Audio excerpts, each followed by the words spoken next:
This tree right behind me is just a glimpse of what you'll see from the derecho damage as you walk along the trails. This is just one of 3,000 trees that sustained heavy damage from the 2022 derecho storm. On June 13th, 2022, severe storms wreaked havoc on property all over Allen County. Allen County Park Superintendent Jeff Baxter says within just 15 minutes, Fox Island was destroyed. It's been quite a tough couple years. And he warns returning visitors that the park doesn't look the same as it did 2 years ago. In this direction, this would have been all trees that were as big as these guys, okay?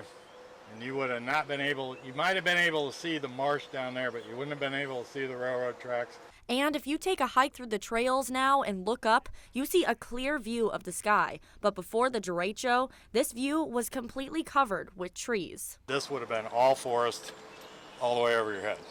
Baxter says now with 3,000 less trees, you can hear I-69 loud and clear. When you look at the forest right now, or lack of the forest right now, when we got here, we couldn't even get hardly through the gate. Okay, took us a day to get down a small chunk of road. And Baxter says the initial sight of the damage brought the team to tears. It was emotional because the place that we lived and worked for years, but at that time I'd been here 15 years, it was just like it was gone.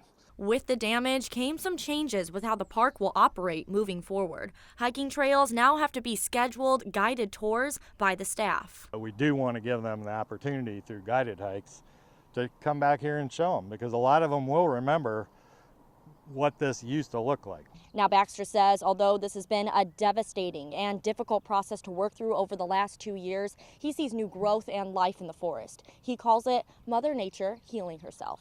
At Fox Island Park, I'm Avery Johnson with Fox 55 News.